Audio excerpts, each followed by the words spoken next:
to the Kairos Bridge. I'm Bethany Haney, and I am delighted to have you here for the last part in our series on parenting through the stages of development. This is actually part 2 of navigating the teen years. Last episode, we introduced the concept of what's changing in your adolescent's brain between the ages of 12 through 19.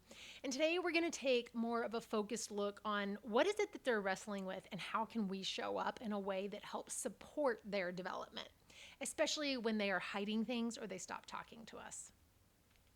Imagine this. You found out from someone, not from your teenager, but from a friend's parent, a sibling, or a teacher.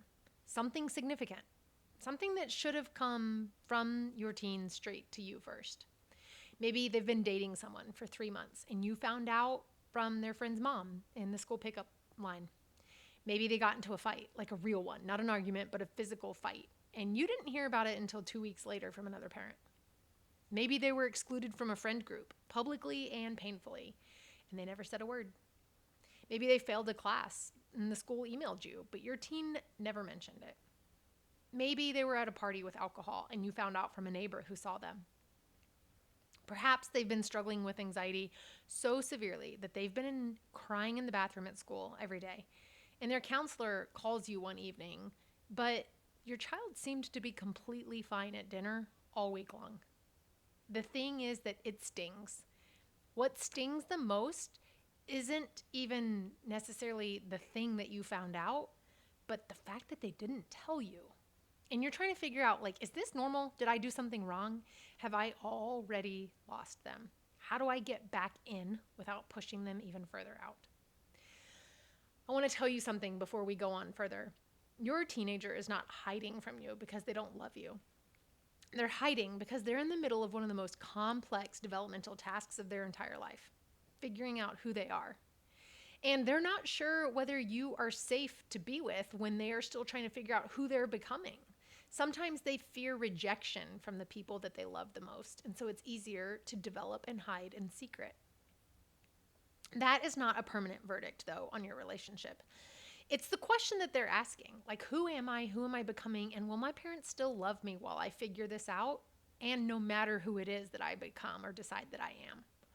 That this episode is about to help you answer what they are asking in the way that you show up so that you can parent well.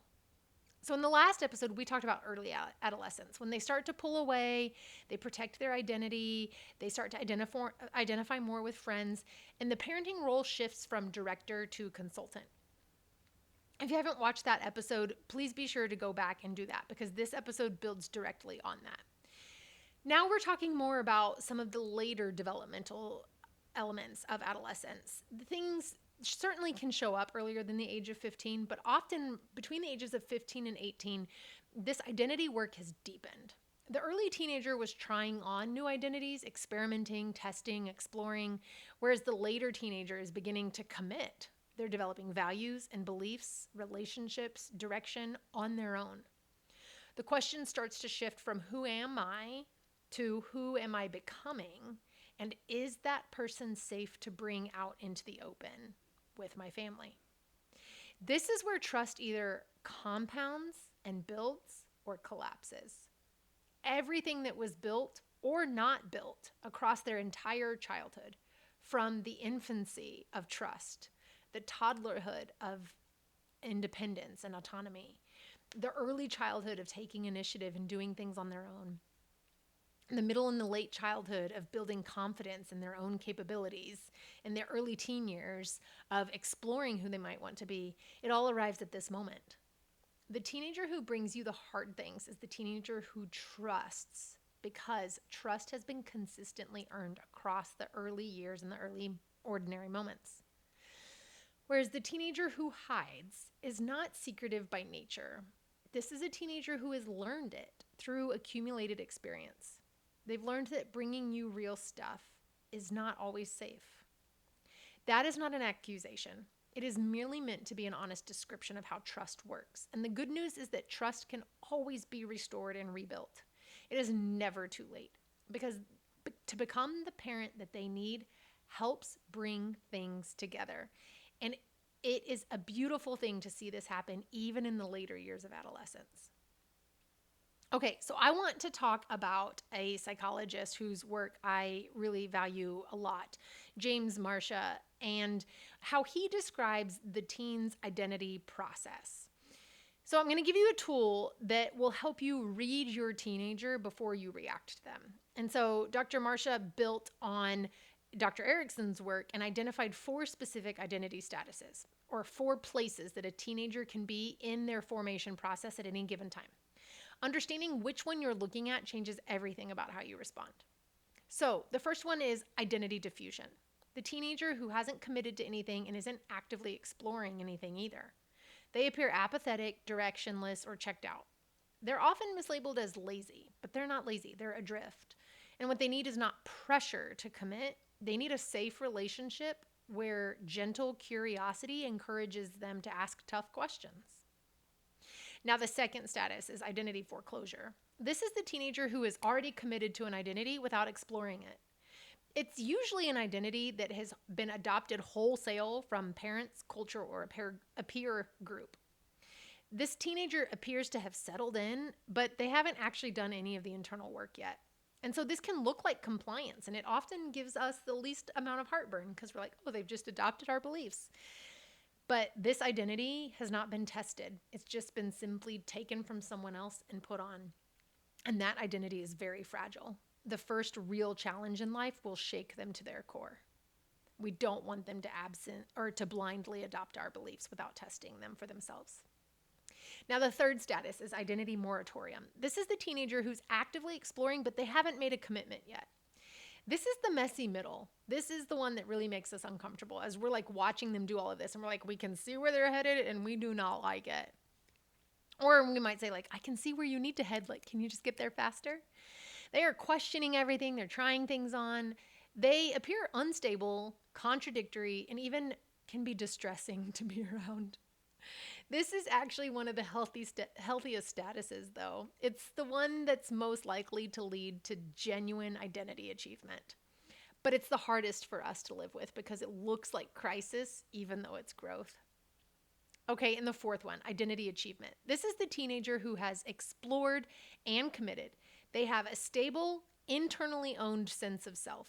They've chosen their values. They've tested their beliefs. This is the goal. But it can't be rushed. It can't be forced. It can only be accompanied by us. It has to be navigated by them. Most of the most of the parents of teenagers that I work with are really worried about their teenagers because they're in moratorium. This is the wrestling work, and your job is not to stop it. It's to stay in the room while it happens. Now, I want to talk a little bit about secrecy because as a child is navigating some of these identity explorations, secrets can start to be harbored. And the thing is that secrecy is actually a trust test. Here's the reframe I want you to carry out. Because your teenager's not keeping things from you because they've given up on the relationship. They're keeping things from you to find out whether you're safe with the real version of who they are. Even a small disclosure is a test. They'll tell you something minor, something low stakes, and they watch to see how you react and what you do with it. Do you overreact? Do you lecture them? Do you immediately try to fix it or prevent it or turn it into a teachable moment? Or do you just receive it? Do you stay curious? Do you ask questions? Do you thank them for telling you? That's why I say that secrecy is often a trust test. How you respond in the small things is your answer to the question they're actually asking. Can I trust you with the big things?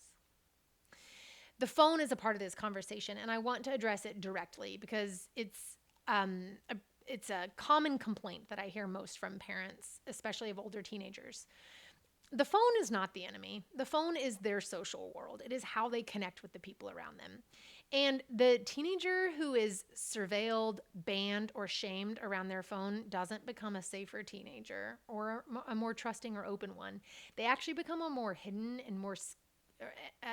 one and more skilled at concealment. The conversation about phone use in later adolescence is not about technology. It's about trust and a relationship. It starts with curiosity, not control. I typically advise parents not to have a policy about being able to screen their children's phone without them knowing about it. As a matter of fact, children really value the opportunity for privacy. Now, if they've broken that trust in the past and there is a boundary and a discipline that has been put in place for a period of time until they re-earn that trust, that's completely reasonable. But for us to go in and search their phone without disclosure that we are going to do that really ruptures trust. And it can be very detrimental to the relationship. I have seen families who navigate this successfully by saying, like, we have a policy where we can ask to see your phone at any time, and we expect that it be handed over without deleted messages or deleted apps. But those families do it well because they set an expectation that everything is fair game and that a teenager can ask them anything. A teenager can ask them about certain apps, about certain ads, about certain conversations with friends. And so that open communication is the safe place where the teenager can already come to the parent without ever having to be fearful of having hidden something on their phone. Now, I do think that there is a really important role of keeping an eye on social media communications, text communications. There are lots of very important protective controls to put in place on children's phones, and that is a whole different episode. But the point here is not to secretly survey your child's phone or go through their phone or their private communications without them knowing that that is fair game to do that. It is best to make it clear that that is a house rule that they will abide by. I want to say something here that doesn't get said enough in parenting conversations. And it's the fact that this later adolescence is a stage where faith either becomes personal or it remains inherited. And so those are not the same thing. A child who is raised in a Christ-fearing religious home has been brought up believing things that the parents believe. And ideally, we have taught them, we have given them spiritual disciplines, and we have taught them about apologetics so that they know what they believe and why they believe. And we've been allowing them to ask questions all along so that they don't get to their teen years and all of a sudden feel completely floored by this doubt that they're wrestling with. Now, if that's not something that you've set up, the teenage years are not too late. Definitely start that now. Allow them to ask questions. Allow them to have doubts. Allow them to have wrestlings, because the Lord invites those even from us. And so to have a relationship where them processing that with you is safe is far more likely for a teenager to arrive at a genuine and authentic faith that they own, rather than one that they have been told that they must believe under the threat of relational consequence, such as we would love them less or not value them if they walked away from the faith. A faith that has never been questioned is a faith that's not actually been chosen. And a faith that's never been chosen is a faith that does not hold up under pressure. And so that doesn't mean that you abandon your values or convictions as a parent. It means that you hold them while having open hands towards your adolescent. And you say, like, this is what I believe and this is why. Tell me what you're thinking. What questions do you have? I want to understand where you're at, what you're wrestling with. This way you make wrestling safe, because the alternative is a teenager who believes what you believe, or a teenager that performs belief in your presence but then lives differently in your absence. So let them wrestle. Stay in the room and trust the process. With that, I want to point out what this looked like in Genesis 32. Jacob is at the most liminal moment of his life. He is about to face his past and step into his future, and he is alone in the darkness with everything unresolved. And a man comes and wrestles with him until daybreak. This is God, and this is what God does not do. He does not overpower Jacob immediately, though he could have. He does not shut down the struggle, tell Jacob to fall in line. He does not say, stop fighting and just submit. God stays in the wrestling all night long. He lets Jacob push back, hold on, demand something from the encounter. And Jacob does. He says, I will not let you go until you bless me. That is identity moratorium in a single sentence. He's saying, I will not settle. I will not let go of this question until I have something real. I am not leaving this encounter without a blessing that belongs to me. And God blesses him. He changes his name, Israel, one who wrestles with God. And the wound and the blessing come from the same encounter. Jacob walks away changed, not despite his wrestling, but because of his wrestling. That's your teenager in the darkness, holding on, demanding something real from their faith, from their identity, from their relationship with you. And your job, our job as parents, the most important part of this season is to just stay in the wrestling. Not to overpower them, not to shut them down, but to let the encounter do what the encounter can do. Because the name change happens on the other side of that night, not before it.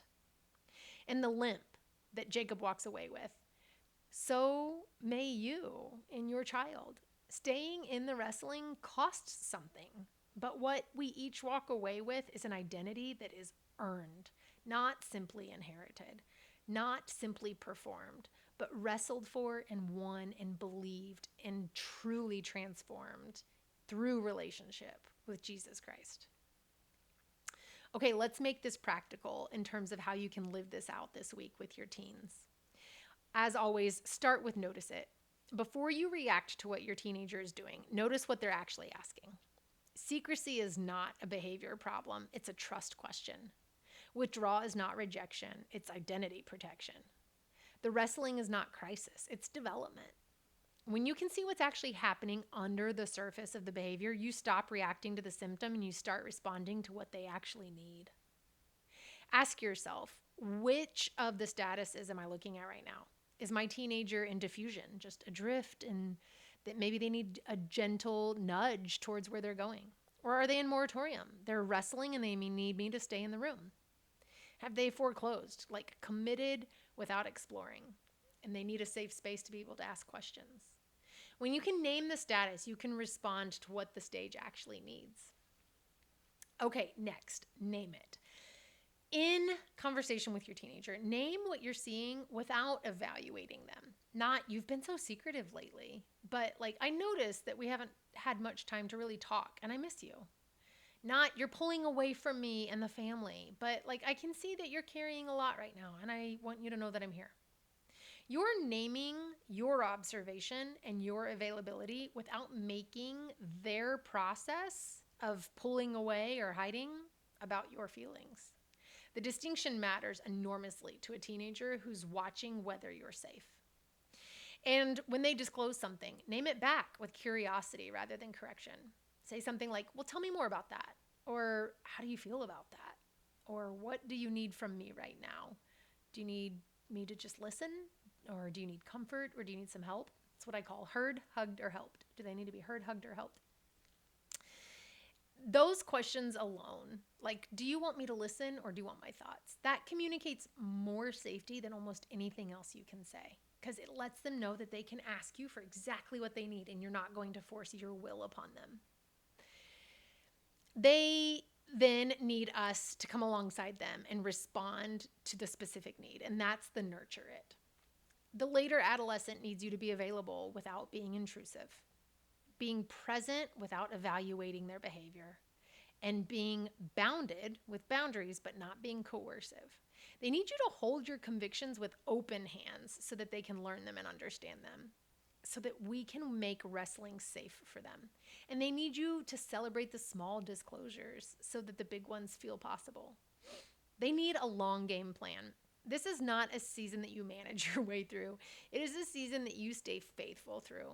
Because the parent who keeps showing up, who stays curious, who stays warm, who maintains their boundaries and is still there, that at 17 and 18 is a parent who gets the phone call at 22 when something goes wrong. That is what you're building toward. Not forced compliance, but a relationship that survives the transition into adulthood. Your teenager is not lost. They are wrestling. And wrestling, however loud and costly and disorienting it feels from where you stand, is the work that produces an identity that they can own. It's a faith that they choose, and it's a self that they built. Stay in the room. Let them wrestle. Make the small things safe so that the big things can be safe too. Speak to who they are becoming before they can even see it themselves, and keep showing up on the shore for them to come back to. because the name change that happens on the other side of that wrestling night is beautiful, and you want to be there when it happens.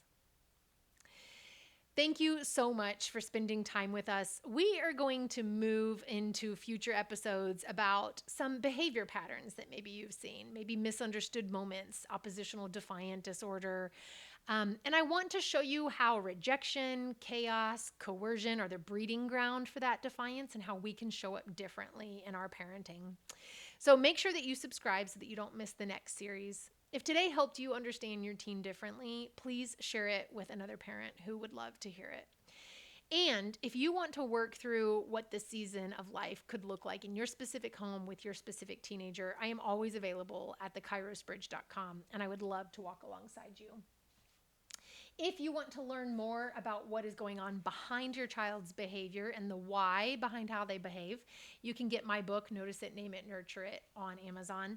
There's also an accompanying workbook called Parenting with Purpose that goes through, okay, how do we show up different and what do we respond with when we see certain behaviors? And it's a full color copy with space to learn and write.